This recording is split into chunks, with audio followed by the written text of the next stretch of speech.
ওম নমো ভগবতে বাসুদেবায়। অনলাইন গীতা ক্লাসের প্রথম পর্বে সবাইকে সুস্বাগতম। আজকে আমাদের আলোচ্য বিষয় হচ্ছে মানব জীবনের ধর্মীয় শিক্ষা তথা গীতা শিক্ষার গুরুত্ব। আমি প্রথমে মঙ্গলাচরণ পাঠ করছি। ওম অজ্ঞানতিমিরন্ধস্য জ্ঞানাঞ্জন শলাকয়া চক্ষুরুন্মিলিতং येन তস্मै শ্রী গুরুবে নমঃ। অজ্ঞতার গভীর অন্ধকারে আমার জন্ম হয়েছিল। আমার গুরুদেব জ্ঞানের আলো বর্তিকা দিয়ে সেই অন্ধকার দূর করে আমার চক্ষু উন্মিলিত করেছেন। তাকে আমার সশ্রদ্ধ প্রণতি জানাই। এখানে নিজ নিজ গুরুদেবের প্রণাম মন্ত্র পাঠ করবেন। ওম নমস্তু গুরুবে অস্মিন পদ্মপলাশলোচনে শ্রীমৎ স্বামী অদ্বৈতানন্দ রূপায় সচ্চিদানন্দদায়িনী ওম অখণ্ডমণ্ডলাকারং ব্যাপ্তং येन চরাচরম তৎপদং দর্শিতং येन তস্मै শ্রী গুরুবে নমঃ। যিনি সমগ্র জগৎ জুড়ে বিরাজমান, যিনি ব্রহ্মাণ্ডকে ধারণ করেন এবং সেই পরম পদব্রহ্মকে যিনি দেখিয়ে দেন, সেই গুরুদেবকে আমি প্রণাম জানাই। অমুখং করতি বাছারং পঙ্গুং লঙ্ঘয়তে গিরিম যৎকৃপাতমহং বন্দে পরমানন্দ মাধবম। যার কৃপায় বুবা পাঁচাল হয়ে ওঠে, পঙ্গু ব্যক্তি পর্বত অতিক্রম করতে পারে, সেই পরমানন্দ মাধবকে আমি বন্দনা করি। হে কৃষ্ণ করুণার সিন্ধু দীনবন্ধু জগৎপথে গোপেশ গোপিকাকান্ত রাধাকান্ত নমস্তুতে। হে পরম করুণাময় কৃষ্ণ, তুমি দীনদের বন্ধু, জগতের অধিপতি, গোপবৃন্দের প্রভু এবং গোপীগণের হৃদয়নাথ। হে রাধাকান্ত, তোমার চরণে আমি সশ্রদ্ধ প্রণাম জানাই। তপ্ত কাঞ্চন গৌরাঙ্গী রাধে বৃন্দাবনেশ্বরী বিশ্ববানুসুতে দেবী প্রণমামি হরিপ্রিয়ে। হে শ্রীমতী রাধারানী, তোমার দেহকান্তি তপ্ত কাঞ্চনের ন্যায়। তুমি বৃন্দাবনের অধিষ্ঠাত্রী দেবী, মহারাজ বিশ্ববানুর কন্যা এবং ভগবান হরির প্রিয়তমা।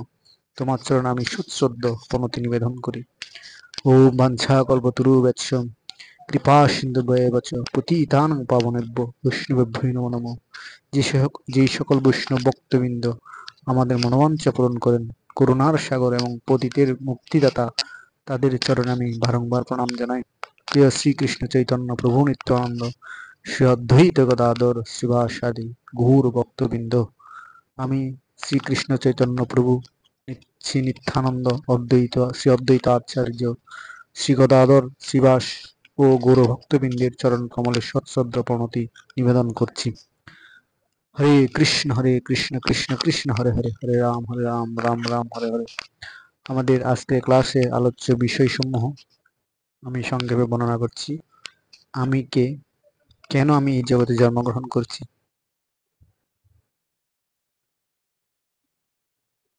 আমাদের কর্তব্য কি, মৃত্যুর পর আমাদের গন্তব্য কোথায় হবে,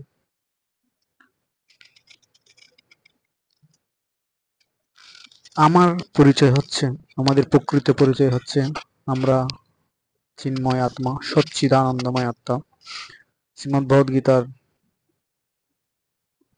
ষোড়শ পঞ্চদশ অধ্যায়ে সপ্তম শ্লোকে ভগবান বলেছেন, মমৈ বংশ জীবলোকে জীববত সনাতন মম ষষ্ঠান্দ্রিয়াণি প্রকৃতিস্থানে কর্ষতি।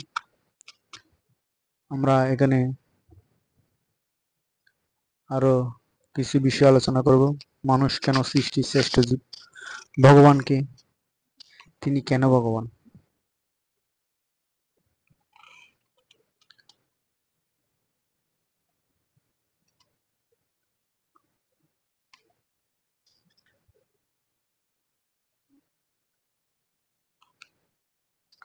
ওম নমো ভগবতে বাসুদেবায়।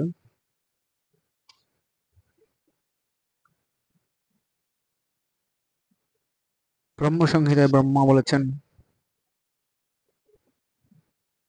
আমরা এখানে দেখানো প্রদর্শিত বিষয়গুলো আমরা একটার পর একটা আজকে আলোচনা করব। যারা অনলাইন ক্লাসে অংশগ্রহণ করেছেন তাদের অসংখ্য ধন্যবাদ। যারা অংশগ্রহণ করেননি, আগামী সপ্তাহের ক্লাসে অবশ্যই আপনারা অংশগ্রহণ করবেন। আজকে আমি কিছু বেসিক বিষয় আলোচনা করলাম। আগামী সপ্তাহ থেকে আমরা শ্রীমদ্ ভগবদ্গীতার উচ্চারণের বিষয় সহ আরো কিছু মৌলিক বিষয় আমরা আলোচনা করব। তারপর আমরা শ্রীমদ্ ভগবদ্গীতায় প্রবেশ করব। তো আমি কে? আমি হচ্ছে সচ্চিদানন্দময় আত্মা। আত্মা হচ্ছে পরমাত্মার অংশ। শ্রীমদ্ ভগবদ্গীতার পঞ্চদশ অধ্যায়ের সপ্তম শ্লোকে শ্রী ভগবান বলেছেন, মমৈ বংশ জীবলোকে জীবভূত সনাতন মনঃস্রষ্টানীন্দ্রিয়াণি প্রকৃতিস্থানি কর্ষতি। এই জড়জগতে বদ্ধ জীবসমূহ আমার সনাতন অংশবিশেষ, যারা প্রকৃতির বন্ধনে আবদ্ধ হয়ে তারা মন ও 6টি ইন্দ্রিয়ের দ্বারা প্রকৃতি রূপ ক্ষেত্রে কঠোর সংগ্রাম করছে। এই জগতে আমরা এসেছি, আমরা ভগবানের অংশ, ভগবানের সেবক, নিত্য সেবক রূপে আমরা গোলক বৃন্দাবনে ছিলাম। সেখানে ভগবানের কর্তৃত্বকে অস্বীকার করে আমরা নিজেরা ভোগ করার জন্য যখন আমাদের হৃদয়ে অহংবোধ জাগ্রত হলো, তখন আমরা এই জগতে পতিত হয়েছি। এই জগৎটি হচ্ছে দুর্গ বা কারাগার স্বরূপ। এখানে আমাদেরকে দণ্ডদান, আমাদের ইচ্ছা মতো আমরা কর্ম করে, অহংভাবে আমরা কর্ম করে এখানে এই জগতে দুঃখ ভোগ করতেছি। 84 লক্ষ জনই আমরা ভ্রমণ করতেছি। এখানে আমাদের কর্তব্য কি? আমাদের পরম কর্তব্য হচ্ছে, আমরা অজ্ঞানতার অন্ধকারে আচ্ছন্ন আছি, আমাদের প্রকৃত জ্ঞান, যথার্থ জ্ঞান অর্জন করা আমাদের পরম কর্তব্য। কর্তব্য দুই প্রকার, একটা হচ্ছে জাগতিক আর একটা হচ্ছে পারমার্থিক। এই জগতে টিকে থাকার জন্য, কি পরে বেঁচে থাকার জন্য আমাদের যে কর্মগুলো করতে হয় সেগুলো হচ্ছে জাগতিক কর্ম।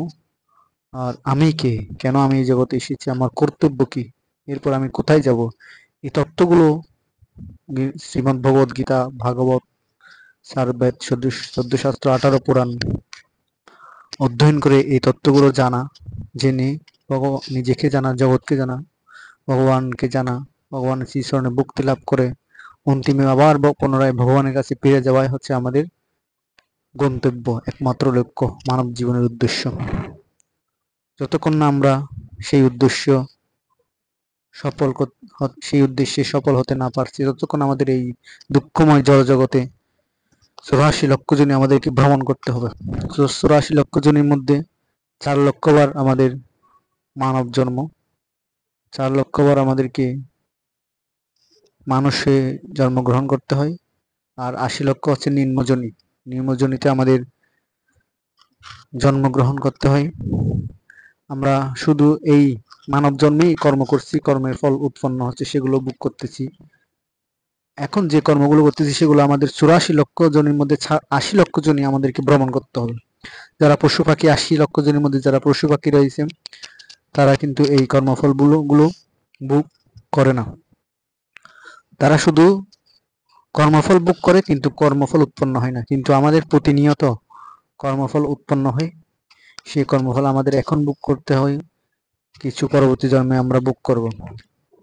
যদি আমরা এই দুর্লভ মানব জন্মে ভগবানকে লাভ করতে না পারি, আমাদের সেই কর্মফল ভোগ করার জন্য 84 লক্ষ জনই আমাদেরকে ভ্রমণ করতে হবে। বিভিন্ন স্বর্গ, মর্ত্য, পাতাল, বিভিন্ন জায়গায় আমাদেরকে জন্মগ্রহণ করে সেই কর্মফল ভোগ করতে হবে। তো আমরা দ্বিতীয় টপিকে যাচ্ছি। দ্বিতীয় টপিক হচ্ছে মানুষ ও অন্যান্য জীবের মধ্যে পার্থক্য। সমস্ত জীব ভগবানের অংশ, সমস্ত জীবের মধ্যে আত্মা রয়েছে, কিন্তু সমস্ত জীবের মধ্যে 4টি বিষয় মিল রয়েছে। সেটা হোক গাছপালা, পশু পাখি, যে কোনো জীবের মধ্যে 4টি বিষয় মিল রয়েছে। 4টি বিষয় হচ্ছে আহার, নিদ্রা, ভয়, মৈথুন। আহার নিদ্রা ভয় মৈথুনাঞ্চ সামান্য মেতৎ পশুবি নাম ধর্ম হি তেষাম অধিক বিশেষ ধর্মেণ হি না পশুবি সমানা। এই শ্লোকটি চাণক্য নীতিতে রয়েছে, কিংবা এই শ্লোকটি মহাভারতের রয়েছে শ্লোকটি। তো ভোজন করা, আহার আমরাও করি, সমস্ত জীব যাদের জীবন রয়েছে, যাদের মধ্যে আত্মা রয়েছে, সমস্ত জীব একমাত্র একদম কৃমিকীট থেকে শুরু করে রোগ জীবাণু থেকে শুরু করে পিঁপড়া, মশা, মাছি, গাছপালা, সব জীবের মধ্যে এই 4টি বৈশিষ্ট্য মিলে রয়েছে। তারা খায়, আমরাও খাই, তারা ঘুমায়, আমরাও ঘুমাই, তাদের মধ্যে ভয় রয়েছে, আমাদের মধ্যে ভয় রয়েছে, আমাদের মধ্যে বংশবৃদ্ধি করার প্রবণতা রয়েছে, সমস্ত অন্যান্য পশু পাখিদের মধ্যে বংশবৃদ্ধি করার প্রবণতা রয়েছে। এই 4টি হচ্ছে মানুষ এবং পশু পাখি সমস্ত জীবের মধ্যে চারটি বিরাজমান। তো এখন আমি যে একজন মানুষ, সেই মনুষ্য মানুষ হিসেবে যদি আমি নিজেকে পরিচয় দিতে চাই, তাহলে আমি কি দিয়ে দেব? বিদ্যা দিয়ে? বুদ্ধি দিয়ে? না, বিদ্যা বুদ্ধি কিন্তু পশু পাখিদেরও আছে।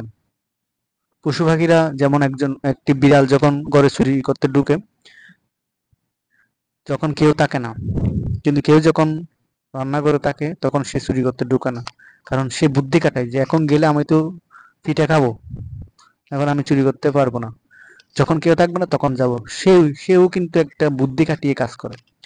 তো সে বুদ্ধিটা কিসের বুদ্ধি? ওই ছাট্টার বুদ্ধি, আহার নিদ্রা বয় মতন বংশবৃদ্ধির বুদ্ধি। এর বাইরে সে চিন্তা করতে পারে না। কিন্তু মানুষই একমাত্র জীব যে এই চারটি চিন্তার ঊর্ধ্বে চিন্তা করতে পারে যে আমি কি, কেন আমি এই জগতে আসলাম, কেন এত দুঃখ কষ্ট ভোগ করছি, আমার কর্তব্যটা কি, এবং নিজেকে এবং জগৎকে এবং ভগবানকে জেনে ধর্ম পালন করার ক্ষমতা একমাত্র মানুষেরই আছে। সেটাই হচ্ছে পার্থক্য।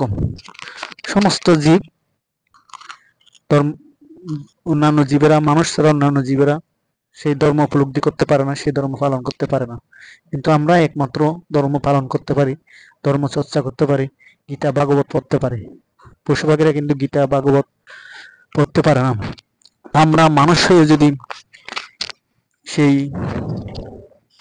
সুযোগটা আমরা গ্রহণ না করি, আমাদেরকে ভগবান পরবর্তী জন্মে আবার পশু পাখি গরু ছাগল বানিয়ে দেবে। তো মানব জীবন, মানুষ হিসেবে যদি আমি পরিচয় যদি দিতে চাই, আমাকে ধর্ম সম্পর্কে জানতে হবে, ধর্ম পালন করতে হবে। না হলে কিন্তু আমি পশু পাখি স্তরেই আমরা রয়ে যাব। আমরা যদি মনে করি আমি অনেক শিক্ষিত, স্কুল কলেজে যাচ্ছি, শিক্ষিত হচ্ছি, পশুরা তো সেটা হচ্ছে না। কিন্তু আমরা সেই শিক্ষিত হয়ে কি করতেছি? শিক্ষা লাভ করে আমরা চাকরি করব, চাকরি করে টাকা উপার্জন করব, টাকা দিয়ে ওই আহার নিদ্রা বয় মতন বংশবৃদ্ধি ওই চারটাই করে যাব। তাহলে আমি আর শিক্ষিত হয়ে লাভ কি? পশু পাখিরা যেটা করতেছি সেটাও আমি করতেছি। তো যথার্থ মানুষ হিসেবে যদি আমরা পরিচয় দিতে চাই, আমাকে ধর্ম জানতে হবে, ধর্ম সম্পর্কে জানতে হবে, ধর্ম পালন করতে হবে। তখনই আমি একজন মানুষ হিসেবে পরিচয় দিতে পারবো।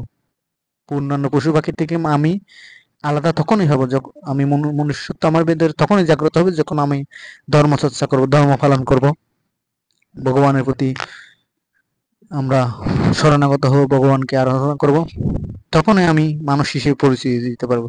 তাহলে মানুষ আর সমস্ত জীবের মধ্যে, অন্যান্য জীবের মধ্যে মূল মিল রয়েছে চারটি বিষয়ে: আহার নিদ্রা বয় মৈথুন। আর পার্থক্য হচ্ছে ধর্ম। মানুষ ধর্ম সম্পর্কে জেনে ধর্ম পালন করে ভগবানের কাছে ফিরে যাওয়ার সুযোগ রয়েছে, যেটা অন্যান্য জীবের মধ্যে নেই। তো আমরা মানব জন্ম পেয়েও যদি এই সুযোগটা আমরা গ্রহণ না করি, তাহলে আমাদেরকে আবার 84 লক্ষ জনে 80 লক্ষ জনে আমাদেরকে ভ্রমণ করে আমাদের কর্মফল স্বরূপ কখনো স্বর্গে যাব, কখনো নরকে যাব, কখনো গাছপালা, কখনো পশু পাখি, এভাবে আমরা জীবজনিতে আমরা ভ্রমণ করতে থাকবো, যদি আমরা ধর্ম পালন না করি। তো এটা গুরুত্বপূর্ণ, আজকের আলোচনার গুরুত্বপূর্ণ বিষয় হচ্ছে এটা। আমরা যারা মানুষ হয়েও ধর্ম পালন করতেছি না, গীতা ভাগবত চর্চা করতেছি না, আমরা পশু স্তরে থেকে যাচ্ছি। আমরা যতই শিক্ষিত হই না কেন, আমরা শিক্ষিত পশুতে রূপান্তরিত হচ্ছি। আমি অনেক শিক্ষিত ব্যক্তিকে দেখছি যারা মা বাবার উপর অত্যাচার করে, মা বাবাকে ধরে মারে। তো এটা কি, এটা কোনো শিক্ষা হলো? এমন আমরা অনেক দেখেছি যে আমরা সমাজে লক্ষ্য করলে আমরা দেখতে পাবো উচ্চশিক্ষিত হয়ে বিভিন্ন ঢাকা, কুমিল্লা, রাজশাহীতে চলে যায়, মা বাবাকে গ্রামে গঞ্জে রেখে যায়। মা বাবা কি খাচ্ছে, কি পড়তেছে, মা বাবারা সন্তানকে লালন পালন করে কি জন্য? বৃদ্ধ বয়সে একটু সেবা যত্ন পাওয়ার জন্য। কিন্তু আমরা শিক্ষিত হয়ে, উচ্চ শিক্ষিত হয়ে কি করি? মা বাবাকে অবহেলা করি। তো সেটা হচ্ছে পশু পাখি। পশু পাখির বাচ্চারা যতক্ষণ পর্যন্ত মা দুধ খায়, মার থেকে সেবা নেয়, ততক্ষণ পর্যন্ত মা বাবার কাছে থাকে। যখন সে নিজে কিছু করার মতো যোগ্যতা হয়ে, তখন আর মা বাবা কোথায় ভুলে যায়, সে কোথায় চলে যায়, মা বাবা কোথায় চলে যায়, আর কোনো খবর থাকে না। এটা হচ্ছে পশু পাখির চেতনা। তো আমরা শিক্ষিত পশু হতে আমরা রূপান্তরিত হচ্ছি। তো যথার্থ শিক্ষা শিক্ষা পরিপূর্ণ হবে কখন? শিক্ষা যখন আমরা দুইটা শিক্ষা লাভ করব। শ্রীমদ্ভগবদ্গীতায় ভগবান বলেছেন পরাবিদ্যা আর অপরাবিদ্যা। এই জগতে কে পরে বেঁচে থাকার যে বিদ্যা সেটা হচ্ছে পরাবিদ্যা, জাগতিক জ্ঞান। আর পারমার্থিক জ্ঞান হচ্ছে আমাদের এই ধর্মচর্চা, গীতা ভাগবত চর্চা করা, নিজেকে জানা, জগৎকে জানা, জেনে নিজের ভেতর মনুষ্যত্ব বৃদ্ধি করা, ভগবানের শ্রীচরণ লাভ করার জন্য প্রয়াসী হওয়া, ভগবানের সেবা কর্ম করা, এগুলো হচ্ছে পারমার্থিক শিক্ষা। এই জাগতিক শিক্ষা এবং পারমার্থিক শিক্ষা হচ্ছে দুই ট্রেন, রেল লাইনের দুইটা ট্রেনের মতো। রেল লাইনে যদি একটা লাইন বিচ্যুত হয় তখন ট্রেন দুর্ঘটনায় পর্যবেসিত হবে। ঠিক তদ্রুপ আমাদের মানব জীবনেও জাগতিক শিক্ষা প্রাতিষ্ঠানিক শিক্ষার পাশাপাশি আমাদের ধর্মীয় শিক্ষাটা চালিয়ে যেতে হবে, তখনই আমরা যথার্থ শিক্ষায় শিক্ষিত হব। না হলে অন্য শিক্ষাটা ব্যর্থ, আমরা পশু পাখির স্তরে থেকে যাব। তো মানুষকে সৃষ্টির শ্রেষ্ঠ জীব বলা হয়েছে, কারণ শ্রীমদ্ভগবদ্গীতায় বলা হয়েছে এমনকি দেবতারাও কিন্তু জীব। দেবতা, মানব, দানব, অসুর, মানব, দানব। আমরা মানবরা হচ্ছে মিডল স্তরে, দেবতারা আমাদের ঊর্ধ্বে থাকে, আর অসুররা আমাদের নিম্নজনিতে থাকে। দেবতা, মানব, দানব এমনকি সমস্ত দেবতাও কিন্তু সত্য রজ তমগুণের বন্ধনে আবদ্ধ। তো মানব জন্মকে শ্রেষ্ঠ বলা হয়েছে, দেবতা জন্মকে শ্রেষ্ঠ বলা হয় নাই। কারণ একমাত্র মানুষ ভগবানের শ্রীচরণ লাভ করার সুযোগ রয়েছে। দেবতারা হচ্ছে তারা বিভিন্নভাবে ভগবানের আরাধনা করে, ভগবানের কাছে প্রার্থনা করেছে যে আমি স্বর্গের রাজা হতে চাই, আমি অমুক পদের অমুক জিনিসের মালিক হতে চাই, ওটা পেতে চাই, ওটা। এভাবে আমরা যখন বিভিন্ন কামনা বাসনা নিয়ে যখন ভগবানের আরাধনা করবো, ভগবান সন্তুষ্ট হয়ে আমাকে চাইলে, মানুষ চাইলে ইন্দ্রও হতে পারবে যে আমি ইন্দ্রপদ লাভ করতে চাই। তো আমরা বিভিন্ন শাস্ত্রে দেখতে পাই কোনো মুনি ঋষিরা যখন সত্যযুগে তপস্যা করতাম তখন ইন্দ্র এসে ডিস্টার্ব করতো, তার সাধনা ভাঙার চেষ্টা করতো। এটার দুইটা দিক রয়েছে, একটা হচ্ছে যে সাধনা করে তার সাধনার একটা পরীক্ষা হয়, সে কতটুকু দৃঢ়নিষ্ঠ সহকারে সাধনা করে। আর একটা হচ্ছে ইন্দ্রের স্বর্গের দেবতারা মনে করে যে এই ব্যক্তি যদি সাধনা করে, আমার পথটা যদি সেই নেই তাহলে আমাকে বিতাড়িত করে দিবে, সেখানে ওকে বসাই দিবে। আমরা কোনো মানুষ যদি চাই দেবতা হতে পারবো। আমরা বইয়ে পড়েছি যে ভালো কাজ করলে আমরা স্বর্গে যাব, আবার স্বর্গে কারা থাকে? স্বর্গের দেবতারা থাকে। তো মানুষ চাইলে সাধনা করে দেবতা হতে পারে। দেবতা মানে একটা পদ, একটা পদবী। বরুণ দেব, ইন্দ্রদেব, চন্দ্রদেব, এগুলো হচ্ছে একটা পদবী। সেখানে চাইলে আমরা যে কেউ সাধনা করে সেখানে অধিষ্ঠিত হতে পারবো। কিন্তু দেবতারা বিভিন্ন কামনা বাসনার দ্বারা জাগ্রত থাকার কারণে তারা যে কাজটা পায় ভগবান থেকে, সেই কাজটা করে, তারা ভগবানের সেবা করে। কিন্তু তারা ভগবানের শ্রীচরণ লাভ করার সুযোগটা, ভগবানের যথার্থ আরাধনা করার সুযোগটা তারা পায় না। তো একমাত্র মানুষই পায় ভগবানের শ্রীচরণ সেবা করার সুযোগ। মানুষ চাইলে দেবতা হতে পারবে, মানুষ চাইলে অসুর হতে পারবে, মানুষের সেই শক্তি রয়েছে। সেজন্য মানব জন্ম হচ্ছে শ্রেষ্ঠ জন্ম, মানব সৃষ্টির শ্রেষ্ঠ জীব হিসেবে ঘোষিত হয়েছে। তো আমরা যারা মানুষের জন্মগ্রহণ করেছি, মানব জন্ম পেয়েছি, দুর্লভ মানব জন্ম, আমরা অনেক সৌভাগ্যবান। এই সুযোগকে আমাদের সকলের কাজে লাগানো উচিত। আচ্ছা, এরপর হচ্ছে ভগবানকে। আমরা সনাতন ধর্মীদের আসনের সামনে গেলে অনেকগুলো আমরা দেবদেবীর ছবি, ভগবানের ছবি, অবতারের ছবি, গুরুদেবের ছবি, বিভিন্ন ছবি আমরা দেখতে পাই, কিন্তু সেখান থেকে ভগবানকে খুঁজে নেওয়া খুব কষ্টকর হয়ে যায়। আসলে ভগবানকে, ভগবান হচ্ছে শ্রীকৃষ্ণ। তিনি কেন ভগবান? ব্রহ্মসংহিতায় ব্রহ্মা বলেছেন, ঈশ্বর পরম কৃষ্ণ সচ্চিদানন্দ বিগ্রহ অনাদির আদি গোবিন্দ সর্ব কারণ কারণম। ঈশ্বরের পরম ঈশ্বর হচ্ছেন সচ্চিদানন্দ বিগ্রহ ভগবান শ্রীকৃষ্ণ। তিনি অনাদির আদি এবং সর্বকারণের পরম কারণ। দুনিয়াতে পৃথিবীতে যাহা কিছু হচ্ছে সব কিছুর মূলে হচ্ছে ভগবান, সবকিছুর কারণ হচ্ছে ভগবান। ভগবানের ইচ্ছাই সবকিছু হচ্ছে। তিনি সর্বশক্তিমান, তার ইচ্ছা ছাড়া জগতের একটি ধূলিকণা পর্যন্ত নড়ে না। তো সমস্ত কিছুর পরম কারণ হচ্ছেন ভগবান শ্রীকৃষ্ণ। ভগবান শ্রীকৃষ্ণের পরম ঈশ্বর, তিনি সচ্চিদানন্দময়, যার কোনো আদি নেই। তিনি এই সকল কিছুর মূল কারণ, সর্বকারণের পরম কারণ। এই বিষয়ে চৈতন্য চরিতামৃতেও বলা হয়েছে, একলা ঈশ্বর কৃষ্ণ আর সবে বৃত্ত। আর যত আছে, যত দেবদেবী আছে, যত গুরুদেব আছে, যত মানুষ আছে, যত দেবতা আছে, সবাই হচ্ছে ভগবানের সেবক, ভগবানের বৃত্ত, ভগবানের দাস। ভগবান হচ্ছেন শ্রীকৃষ্ণ, একমাত্র শ্রীকৃষ্ণ স্বয়ং ঈশ্বর, বাকি সকলেই তার দাস। আর শ্রীমদ ভাগবতে বলা হয়েছে কৃষ্ণস্তু ভগবান স্বয়ং, ইন্দ্রারি বেকুলং মুরায়ন্তি যুগে যুগে, কৃষ্ণস্তু ভগবান স্বয়ং। যুগে যুগে যত অবতার অবতীর্ণ হয়, সমস্ত কিছু, সব অবতারের সমস্ত কিছু উৎস হচ্ছে ভগবান শ্রীকৃষ্ণ। মহর্ষি পরাশর ভগবানের সংজ্ঞা দিতে গিয়ে বলেছেন, সর ঐশ্বর্য যার মধ্যে পূর্ণরূপে বিদ্যমান, তিনি হচ্ছেন ভগবান। সর ঐশ্বর্য কি? সমস্ত ঐশ্বর্য, সমস্ত জ্ঞান, সমস্ত যশ, সমস্ত বৈরাগ্য, সমস্ত শ্রী, ঐশ্বর্য, বীর্য, যশ, সৌন্দর্য, জ্ঞান, শক্তি, বৈরাগ্য সম্পূর্ণরূপে বিদ্যমান, তিনি হচ্ছেন ভগবান। সুতরাং শ্রীকৃষ্ণের মধ্যে সবকিছু পূর্ণরূপে বিদ্যমান রয়েছে। এমনকি শ্রীমদ্ ভগবদ গীতার 7ম অধ্যায়েও ভগবান বলেছেন, মত্ত পরং তরং নান্যৎ কিঞ্চিদস্তি ধনঞ্জয় মুই সর্বমিদং পুত্রং সূত্রে মৌনি গণাইব। তিনি নিজের মুখে ঘোষণা করেছেন যে, হে অর্জুন, আমার থেকে শ্রেষ্ঠ আর কেউ নেই। যেমন সূত্রে মনীষম্য গাথা থেকে, তেমনি সমস্ত বিশ্ব আমার মধ্যেই ওতপ্রোতভাবে অবস্থান করে।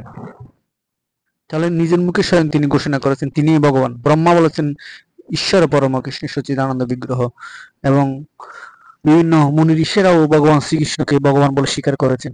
এটা মানতে হবে।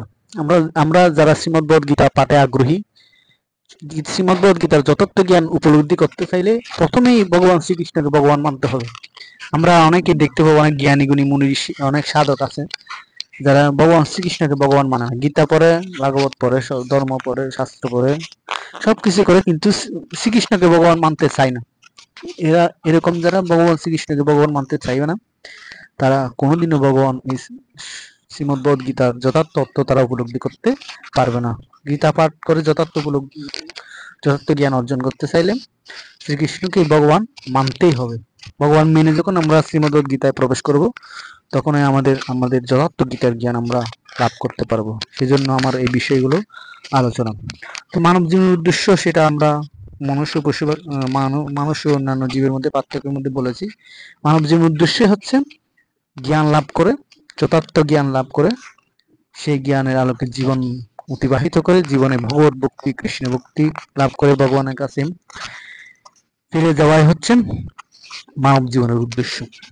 এছাড়া আমরা আর যা কিছু করতেছি সেগুলো হচ্ছে পশুর কাজ। আহার, নিদ্রা, বয়, মৈথুন। মৈথুন মানে বংশবৃদ্ধি।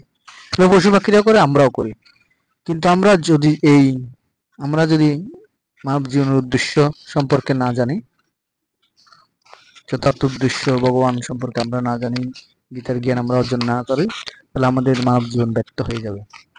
তো আমরা সনাতনীরা অনেক বিষয়ে ভ্রান্ত ধারণা করি। গুরুদেব, দেবতা এবং ভগবানের মধ্যে আমরা পার্থক্য বুঝতে পারি না, সবাইকে এক মনে করি। কিন্তু না, গুরুদেব হচ্ছেন ভগবানের প্রতিনিধি। আমাদের মায়াবদ্ধ জীবকে যথার্থ তত্ত্বজ্ঞান শিক্ষা দিয়ে, দীক্ষা দিয়ে ভগবানের সাথে যুক্ত করাই হচ্ছে গুরুদেবের কাজ। যেমন আমি যদি প্রধানমন্ত্রীর সাথে সাক্ষাৎ করতে চাই, প্রধানমন্ত্রী আমাকে চিনে না, আমার সাথে তিনি কথা বলবে না, আমি কিভাবে তার সাথে যোগাযোগ করব? আমাকে তার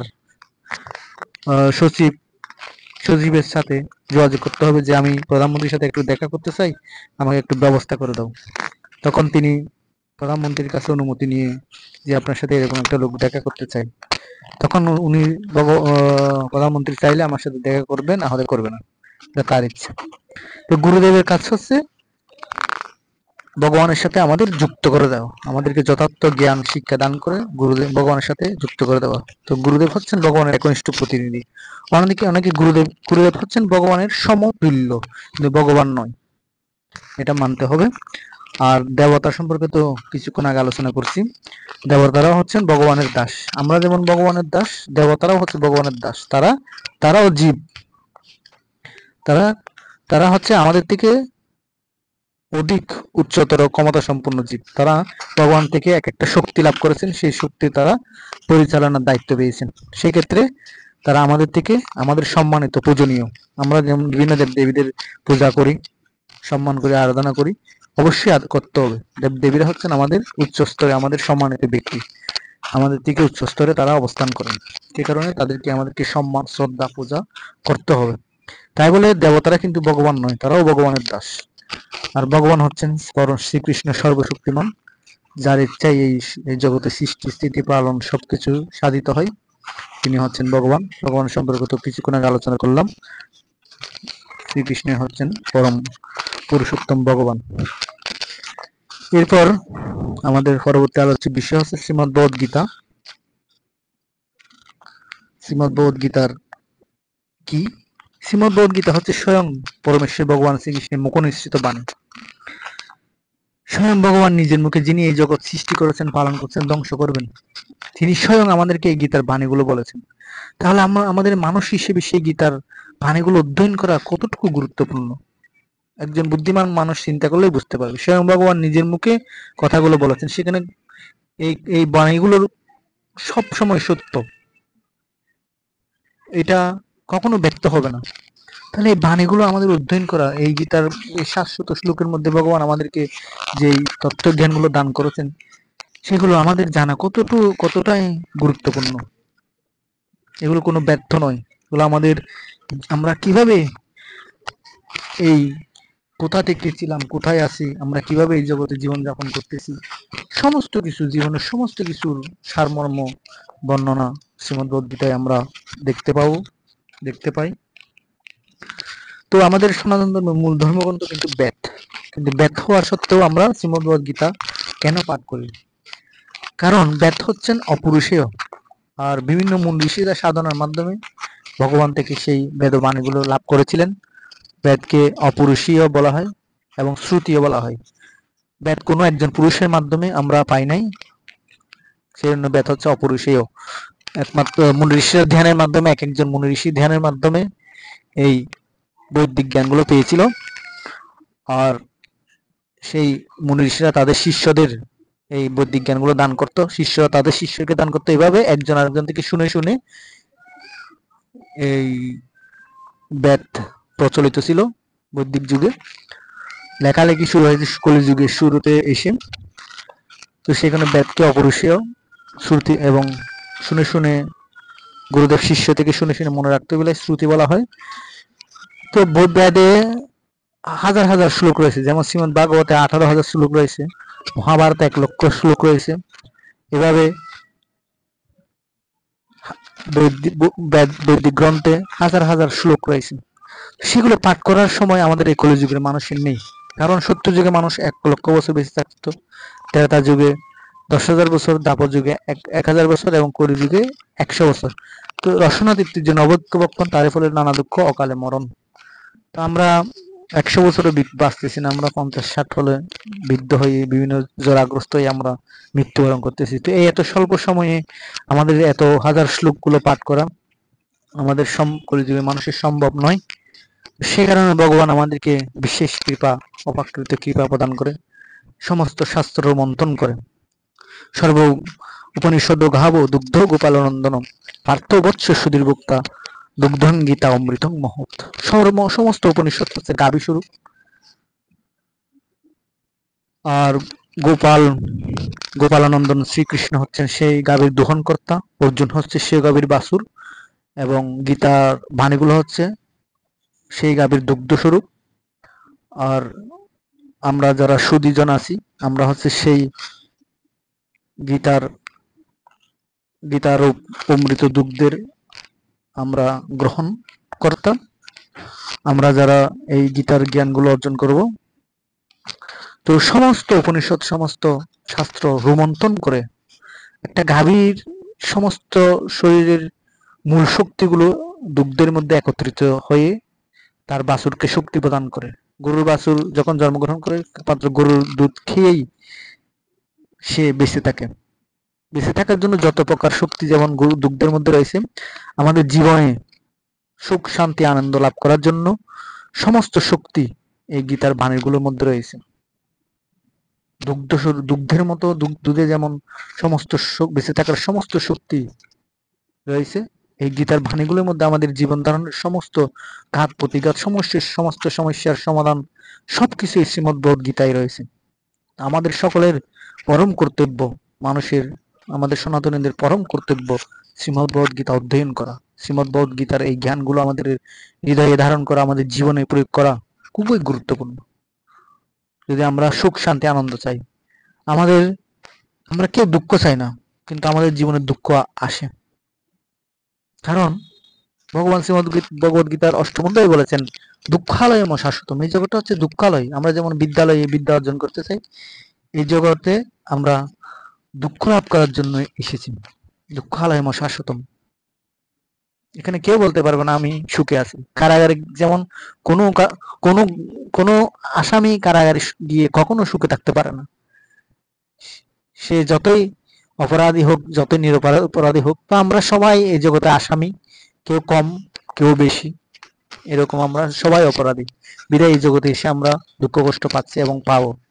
এই দুঃখময় সংসারে সুখময় শান্তিময় আনন্দময় জীবন লাভ করতে আমাদেরকে শ্রীমদ্ ভগবদ্গীতার বাণীগুলো অধ্যয়ন করা খুবই গুরুত্বপূর্ণ। তো আমি পরমেশ্বর ভগবান শ্রীকৃষ্ণের কৃপায় অনলাইনে গীতা ক্লাসের আয়োজন করেছি, যাতে আমরা যে যেখানে থাকি না, যে অবস্থায় থাকি না কেন, আমরা গীতার অধ্যয়ন করতে পারি। আর আমি অনুধাবন করছি যে আমাদের অনেক জায়গায় সনাতনীদের মন্দির পর্যন্ত নাই। একটু ধর্ম চর্চা করবে, একটু ভগবান আরাধনা করবে, ভগবানের বাণী গীতা পাঠ করবে, মন্দির নাই। অনেক জায়গায় মন্দির আছে, কিন্তু ওখানে কেউ ভালো এরকম গীতা শিক্ষা দেওয়ার মতো, গীতার তত্ত্বগুলো আলোচনা করার মতো কোনো আমাদের এরকম ব্যক্তি আমাদের সনাতনীদের মধ্যে নেই। অনেক গুরুদেব আছে যারা দীক্ষা দেয়, এসে বছরে একবার দীক্ষা দিয়ে তারা চলে যায়, আর কোনো গুরু শিষ্যের মধ্যে আর কোনো খবর থাকে না। কিন্তু যথার্থ ধর্মচর্চার জন্য একটা মন্দির থাকা অবশ্যই দরকার। সেই মন্দিরে গীতা ভাগবত আলোচনা করার জন্য একজন মানুষ থাকা খুবই দরকার। তো আমি এটা অনুধাবন করছি। আমি যখন বাইরে থেকে চলে আসছি, 2-3টা আমি গীতা স্কুল চালাতাম, কিন্তু আমি সেগুলো কাউকে দিয়ে আসতে পারি নাই। যদিও আমাদের বাড়িটা আমি দিয়ে এসেছি, আমার আমার যাদেরকে আমি গীতা শিখেছি তাদের কয়েকজনকে দিয়ে এসেছি দায়িত্ব, কিন্তু বাইরের দুটো আমি দায়িত্ব দিয়ে দিতে আসতে পারি নাই।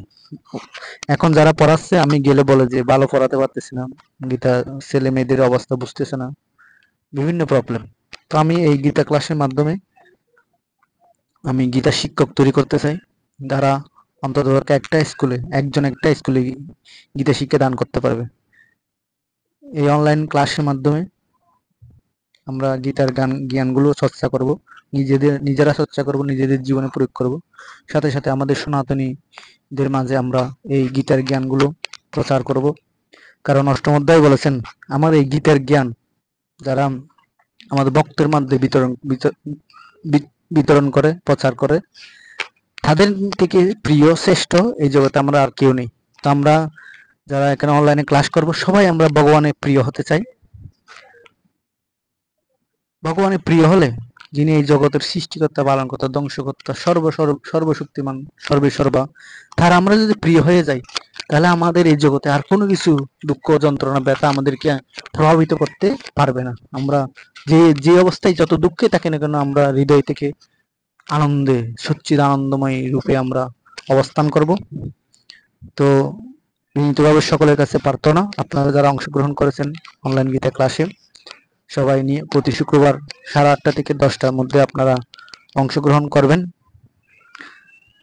আর অন্যরা যারা বন্ধু বান্ধব আত্মীয় স্বজন আছেন, তাদেরকেও আপনারা অনুপ্রাণিত করবেন। আমাদের মেসেঞ্জার গ্রুপ আছেন, মেসেঞ্জার গ্রুপে আমার সাথে যোগাযোগ করে আপনারা অ্যাড হবেন, এবং আত্মীয় স্বজন বন্ধু বান্ধব যারা মোটামুটি গীতা জ্ঞান অর্জন করার জন্য আগ্রহী আছেন, সবাইকে মেসেঞ্জার গ্রুপে অ্যাড করবেন এবং অনলাইনে ক্লাস করার জন্য অনুপ্রাণিত করবেন, উৎসাহিত করবেন, এই আশা ব্যক্ত করছি। আমাদের ক্লাস টাইম প্রায় শেষের দিকে। আমরা প্রতি শুক্রবার 8:30 থেকে 9:10-40 ক্লাস করব, এরপর 10 মিনিট বিরতি, 10 মিনিট পর আবার 9:20 থেকে আমরা আবার 10টা পর্যন্ত দুইভাবে ক্লাস, দুইটার সময় আমরা ক্লাস করার চিন্তা ভাবনা করছি। যদি প্রয়োজন হয় আরো সময় বাড়াবো, সেটা সময় সাপেক্ষ আমরা বিবেচনা করব। তো সকলের কাছে বিনীত প্রার্থনা, আপনারা যারা অংশগ্রহণ করছেন নিয়মিত প্রতি শুক্রবারে ক্লাস করবেন। আর ডিটেলস ক্লাসের আপডেট আমরা গ্রুপে দিয়ে দেব। গ্রুপে আপনারা একটু অ্যাক্টিভ থাকবেন, কখন কি হচ্ছে না হচ্ছে সেগুলো গ্রুপে জানিয়ে দেব। ভগবান সকলের মঙ্গল করুক। যারা অংশগ্রহণ করেছেন তারা পরম সৌভাগ্যবান, তাদের জন্য ভগবানের শ্রীচরণে প্রার্থনা করি। আর যারা অংশগ্রহণ করতে পারে নাই বিভিন্ন প্রবলেম কারণে, অনলাইনে অনেক সময় এমবি থাকে না, এমবি কিনলে অনেক সময় নেটওয়ার্ক থাকে না, তো আজকের ক্লাসে একটা প্রবলেম ফেস করছি, সেটা হচ্ছে অনেকে জয়েন করতে পারে নাই নেটওয়ার্কের কারণে। তো আপনারা যদি নেটওয়ার্ক প্রবলেম হয়, যে অবস্থানে আছেন সেই অবস্থানটা একটু পরিবর্তন করে অন্য অবস্থানে গিয়ে ক্লাস করার চেষ্টা করবেন। তো আজকের ক্লাস এখানেই সমাপ্ত করছি। সর্বে সাংমঙ্গলং ভূয়াৎ, সর্বে সন্তু নিরাময়া, সর্বে ভদ্রাণি পশ্যন্তু, মা কশ্চিৎ দুঃখভাগ্ ভবেৎ। হরে কৃষ্ণ কৃষ্ণ কৃষ্ণ হরে হরে, হরে রাম রাম রাম হরে হরে। জয় গীতা। ভগবান সকলের মঙ্গল করুক, জগতের সমস্ত জীব কৃষ্ণ ভক্তি লাভ করুক, কৃষ্ণ চরণে ভক্তি লাভ করুক, ভগবানের শ্রীচরণে এই প্রার্থনাই জানাই। হরে কৃষ্ণ। জয় গীতা, জয় গীতা, জয় গীতা।